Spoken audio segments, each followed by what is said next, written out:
Abdou Malick Bousso, un mot sur la situation au Mali laata ñuy dugg ci waxtaan bi. daanaka li ngeen ci wax d'abord maa ngi nuyu seen téléspectateur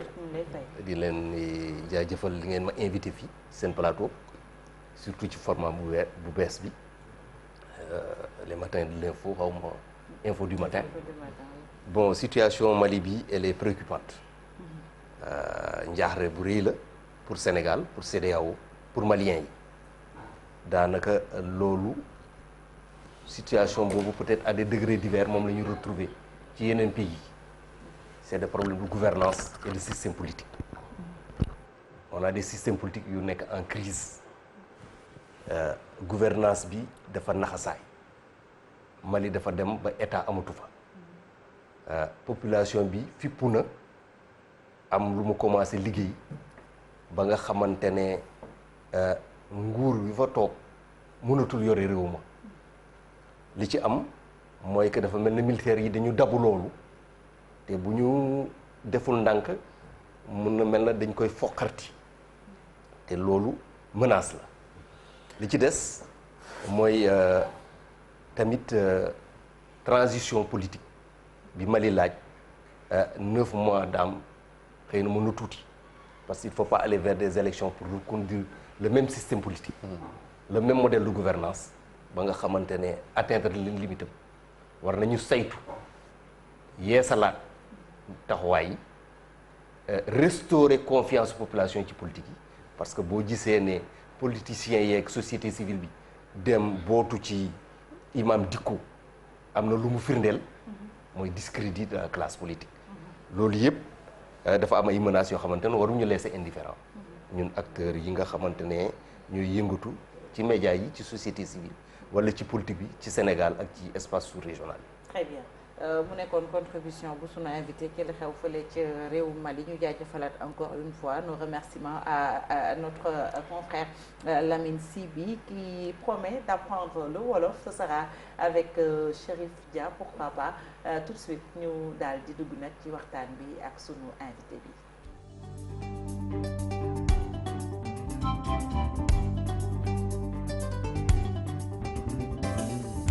Abdou Malick Bousso Chérif Cheikh Tidiane Mamadou Fall yaakaar naa ne mën nañoo dugg ci waxtaan bi ma fàttali ne bokk na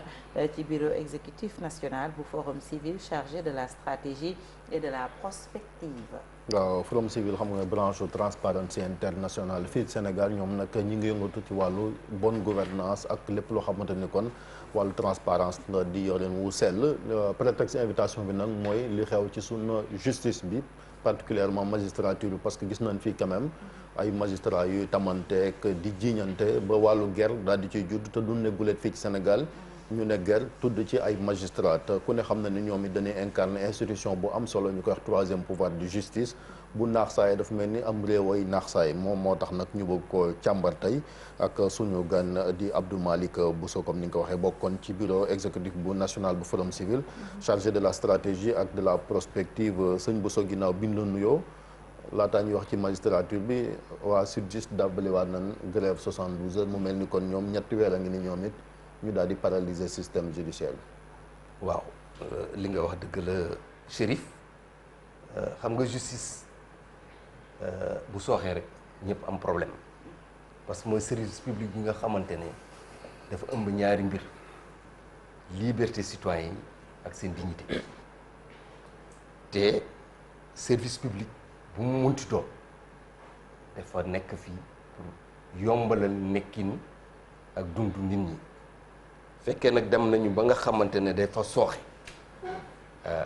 war nañu xool ni ñuy noddanti mbir ma te ñun ñi ci interpellé mooy ñi nga xamante ne ñoo ŋànk gouvernance réew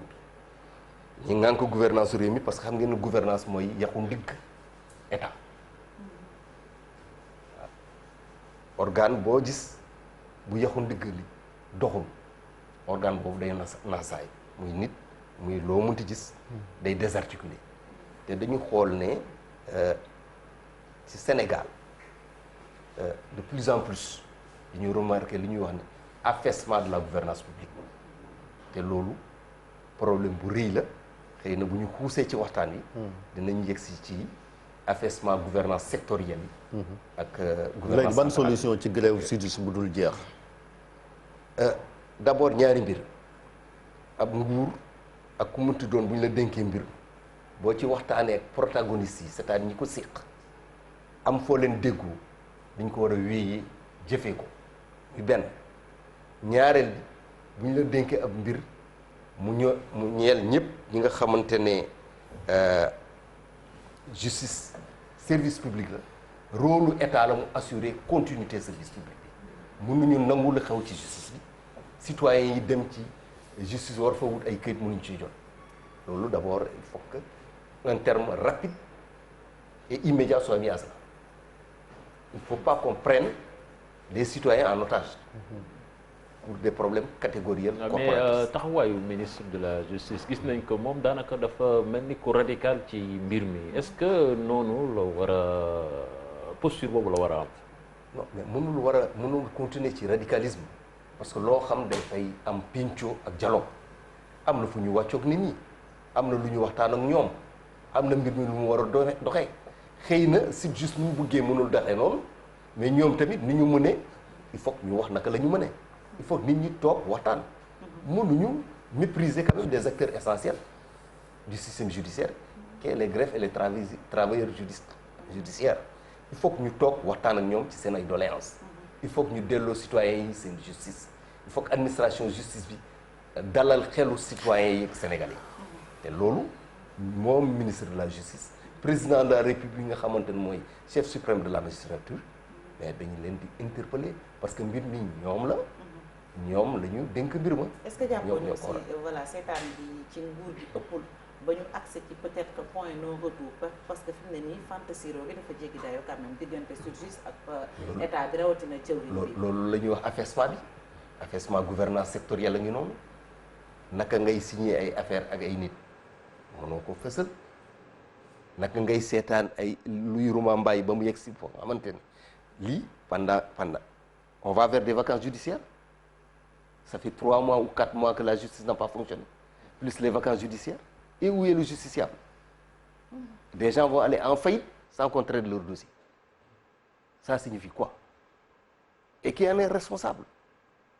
les acteurs ont une responsabilité mais les gouvernants ont une responsabilité primordiale parce que ñoom la ñu sas dénk leen ñu yore mbir ma. très bien léegi bu ñëwee nag ci li gën a actualité bi beneen bi ci wàllu justice bi moom mooy accusation yi ci wàllu corruption gis nañ ni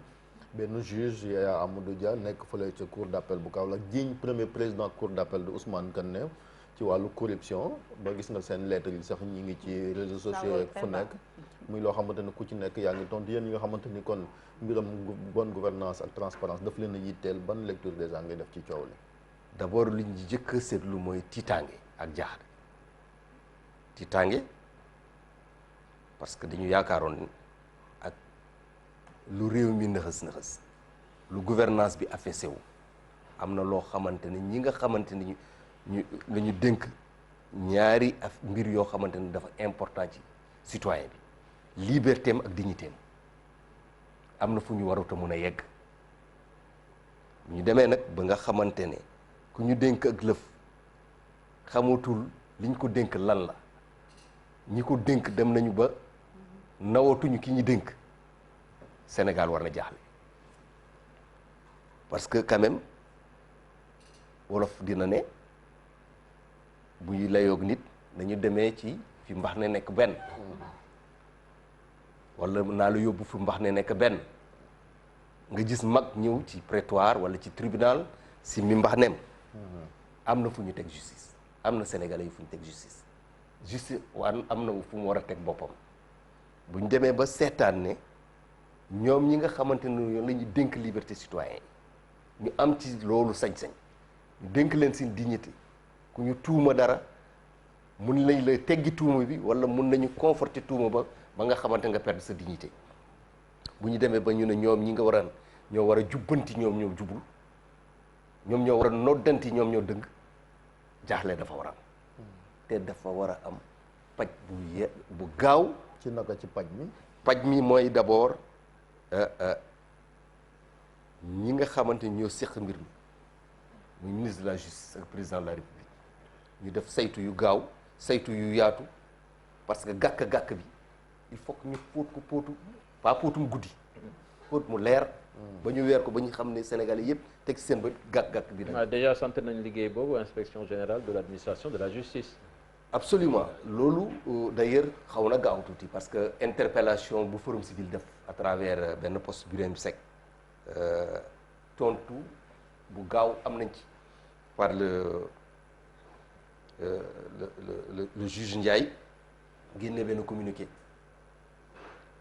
li ñu bañ ak li xew ci Sénégal souvent mbir buñ ko bëggee enterrer gas suul commission la ñu teg wala ñu ne enquête teg nañ ko ci lii nag dafa jéggi dayo parce que dootul sénégalais buy laab-laabee lii moo xew seen biir la ñoom te dañu séntu ci ñoom lu ñuy wax exemplarité parce que dañu war a nekk comme li ngeen di wax miroir de l'information ñoom ils sont le miroir du peuple parce que dañuy rendre justice ci turu sénégalais yi dañ leen wekk jox leen suñu bopp ñu war ñu aar créer ñu suñu sécurité judiciaire ak juridique fekkee dem nañu ba nga xam ne dañuy tuuma que lii mun na xew donc saay-saay bu nekk mun na làqatu ci juge bi nga xamante moo war a en dernier ressort àtte pour dawal lu ko neex ci réew mi tous les Sénégalais sont en insécurité et lii waruñu ko bàyyi mu sedd waruñu ko bàyyi ñu koy enterrer en tout cas Forum Civil mais kon da nga jàpp ni kon inspection générale de l'administration de la justice bi newul yoon bi gën a leer ngir yëf yi gën a leer ci gëtu askan wi. du ma dem ci loolu parce que xëy na ñu xarañ ñoo fa ne ñu mun seen liggéey mais da ngeen xam distribution ak administration judiciaire nu mu demee poids chancellerie ci mbir mi coterie yi am collège yi am na ci médias yi am na ci société civile am na ci justice dafa xam nga lu tax ñu tiit mbir mi dafa graaw ba nga xamante ne kenn waru ko suul parce que charogne la boo xamante ne boo ko suulee sax day empoisonné suuf si lii dafa war a leer mais bu dul IGAS fan la ñu waroon mën a jaar foo xam te ne dina gaaw dina leer ne wuñu du IGAS bu mu def liggéey bi de ni IGAS na communiquer ak Sénégalais yi fu ñu tollu rapport yi na nekk public mbir mi na nekk transparent IGAS mooy jumtukaay bi c'est l'inspection générale de l'administration judiciaire jumtukaay la mais jumtukaay dina def liggéeyam mais liggéey bi mucc ay mais ni ñuy jëfandikoo liggéey ba mooy tey suñu xel ñun rapport lañ ko def rapport sur la gouvernance mais li ñu koy utiliser après mooy problème bi lii nag Sénégalais yi dañu war a veiller parce que il y va de leur sécurité juridique mais du nekkuleet sëñ Bousso ba mu fi amee en 2006 ñoomoon ay magistrats yu ñu jiñoon ci wàllu gërëm gisoon ne ay dogal yoo xamante ni IGAS bi mu defee rapport am jëloon nag ba ci am na ñoo xamante sax mu jëkk daneen wax ñu dem retraité ji am ñoo xamante ni également ñu jël ay daan teg leen xam nga loolu si c'est récurrent ça devient systémique mbir bu demee amaat te warutoon am dafa tabaxu ci corruption moom am na Mame Adama Gueye jiite woon na fi Forum Civil waaw ci affaire Wasila je pense benn dossier bu amoon cour d'appel bu Saint-Louis jiite woon ko moom mu nekkoon avocat ci parti yi jiñoon na justice na même magistrat yi dañ leen a geroon ñi nga xamante ñoo doon dossier boobu ay magistrat dinañ leen ger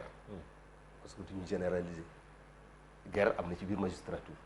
am na ci société civile comme am na ci société politique mais si ça devient systématique ça devient un cancer foog ñu wuti du maturité yenn réforme judiciaire yi am te réforme doo def rek réforme yu la arrangé dafa am ay réforme yoo xam ne bu ñu maturé bu ñu demee ba ne xët ni jot foog ñu dem ci yéen Forum Civil yéen a ngi def liggéey ci wàll woowu pour xool fan la degré de corruption bi toll ci magistrature absolument def nañ ko te am na ay digle yu rëy ak yu bëri yu ñuy defal gouvernement bi mais mbir mépp mooy action gouvernement c'est un gouvernement d'action c'est pas un gouvernement de promesse comment peux-tu comprendre li ñu doon wax ne gouvernance mooy yaxu ndigg loo gis fii la ñu gis ñu tabax on a def loi sur la déclaration de patrimoine ay magistrats ne du ñu déclarer président de la république chef suprême de la magistrature waxu ci yi yàbbu ci ay assujettis mais du ñu déclarer seen patrimoine mu toog 6 ans 7 ans 8 ans après la création de l'OFNAC naan gars yi nag dem leen defi liggéey bi loolu mooy lan la parole du président de la République n'est plus une instruction les gens la loi n'est plus une obligation où est-ce qu'on va et c'est ça l'affaissement de la gouvernance dans le pays. mais bi xalaatoo ni dina yomb élucider parce que bu fekkee ni magistrat moo jiñ moroom magistrat am na ko ki ñu tëjoon perpétuité moom nga may liberté provisoire mais quand même bu ñu loolu dafa yomb retracer. est-ce que ci loolu rek la ñu war a yem pourquoi ça a été possible comment est-ce que on arrive à avoir ce type de système dans la durabilité ci biir administration judiciaire. mais ci loolu moom weddi na ko. et puis c'est surtout ça information bi soo xoolee accusation la contre. ak weddi. mais weddi na ko ci benn lettre ne li tax ñu kin ne woon dafa Omar Gueye moomu ñu ne perpétuité lañ ko mayoon moom bokkut ci ñi rey dafa fekk mu néew xëy na mu am lu mu def ci néew boobu. argument boobu la joxe moom Ousmane Kane ci lettre bi. xam nga loolu enquête bi koy génne. ñun sax bi ñuy wax dañu ne des faits allégués. ay allégation la amagul certitude l'enquête ba koy feeñal moo koy leeral mais gis nga lii ruus c'est-à-dire li feeñ li nëbbuma ko IGAJ buy investiguer prétexte bi mooy lii mais finalité bi mooy la noddanti li doxul loolu nag il faut ñu dem ba ca yax ya mais est-ce que IGAJ yëpp a jóg yaa ngi wax ne way bi ngeen defee forum civil poste lan kii mais lii c'est des faits qui remontent à avril 2020 bi ba tey ñu ngi ci dugg presque août nga jeex ñu ngi ci septembre xam nga bu ci presse bi jotoon kon mën na tàbbi géej mais loolu moo tax ngeen am importance ci formation opinion bi parce que yéen ay jottali li nga xamante ne moom lañ nit ñi di jéem a nëbb yéen a yee nit ñi matinal bii lu xew ci Sénégal di xew ci monde bi boo jógee yëg ko war ko mun a wéyee wala jëfee ko yéen a tax donc da ngeen am rôle bu important bu ngeen war a jouer te yéen a ngi koy jouer ci formation opinion bi il faut plus que ñu nangu li ñu doon nangu parce que li indi Mali problème guute yi mu toog c'est l'absence de l'état de droit dafa dem ba nga xamante ne muy juge bi muy politique bi muy militaire bi ku ne da ngay def loolu la neex impunité bi lalu finalement fu droit amatul droit doxatul état existe fa wala état amatu fa mais ay pexe ñooy jóg. mais est-ce que jàppoon na itam code de procédure pénale bi war a su ko càmbaraat ndax dañu gis ne dafa jox ay pouvoir ministre de la justice ak itam ñeneen. xam nga li ñu doon wax léegi ci réforme justice bi dafa am ay réformes yoo xam ne dañuy arrivé à maturité mënatuñu sëgg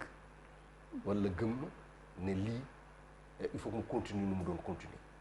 il faut que ñu càmbar ko li nga wax non seulement cela mais relation entre chancellerie bi ak le parquet ko war ko noddanti justice bi dafa war a tooxee benn daal waxuma nag république des juges parce que bu ñuy laamee ne ñoom seen bopp ñi war a jubal dañ jubali bu ñu leen joxee trop pouvoir fekk ñeneen kuréel dugg ñu di saytu ci li ñuy def mun na am li ñu doon daw fële ñu am ko fële mais dafa am loolu am ñu toog seetlu waxtaan noddani système judiciaire bi waaw mais puis suñu demee tamit ba conflit de génération am ci biir ba anciens yi di accuser ndaw yi naa leen dañoo ñàkk teggi nag yooyu quand même loolu c'est la gestion des carrières quand le président de la République crée une loi sur mesure pour certains gens qui vont à 68 ans tu casses l'égalité des gens à avoir les mêmes types projeter les mêmes types de carrières avoir les mêmes échéances mais tu poses un problème de révolte parce que ces gens-là freinent l'évolution et le plan de carrière ci wolof am na solo trop li nga wax foofu wolof bu biiru laa yore mais gis nga bu président de la République jëlee loi boo xamante ne day sempi ñenn ñi jox leen yokkal leen seen ba seen âge retraite weesu fu mu waroon doon ñi nekk ci ginnaaw waroon accéder à des responsabilités dañuy tardé te loolu day impacté ci seen plan de carrière ak seen déroulé carrière loolu mooy indi lii parce que dinañ def lenn loo xamante ni pour régler problème conjoncturel la alors que dañuy indi benn problème systémique dëgg la tey di indi te problème. ci loolu tamit Sénégal dafa am lu ñuy wax yenn saa yi naan way décision de justice kenn du ko commenté ñoom magistrat yi bu ñu jëlee dogal sax kenn du ci wax te comme ni nga waxee ay doomu aadama lan yoo xamante ni duñ yàlla bu ñu jëlee dogal nit ñi war nañ cee mën a joxe seen xalaat état doon nekk kenn ci ñoom a ngi nii di commenté décision de justice Barthélémy Dias bu mu ko defee ci Birame Khalifa dañ ko jël yóbbu ca kaso ba kon lii lu jar a leeral la gis nga loolu moo tax ci suñu poste bi ñu ne fekkoon benn citoyen moo wax lii xëy na mu nga nugg si mais loolu dafa war a jeex te duñ la baal parce que dañu ne état de droit État de droit. le président de la République doit être un justiciable Tout à fait. au lieu d'être en fait un irresponsable parfait pénalement le président de la République dara du ko topp ci lu muy def il est pénalement irresponsable loolu comme certains magistrats aussi certains magistrats loolu nag du yoon le président est le premier des magistrats xam nga loolu yëpp day indi y a une distorsion du principe distorsion mooy que affaire bi waroon dem ci axe bi mu jalgati di dem yoonu boppam yore propre ruwam te loolu yëpp lu koy saafara mooy que il faut que ñu dem ci yenn réforme yoo xamante ne dafa jot Très bien. Waxtaan bi am na solo yaakaar naa leeral li nga indi itam am na solo muy Abdou Malick Bousso bokk ci bureau exécutif national bu forum civil ñu waxtaanee sànq lënt yi nga xam ne daanaka xawoon na lëndëm ci suñu bopp lëndëm ba tey ci bopp askan wi muy ger gi Chérif doon junj sànq ci lu jëm ci yoon ak yoonal waaye itam grève SYTJUST bi ak itam taxawaay bi nga desandi ak ñun ñu dem moo xooli allo présidence dellu siwaat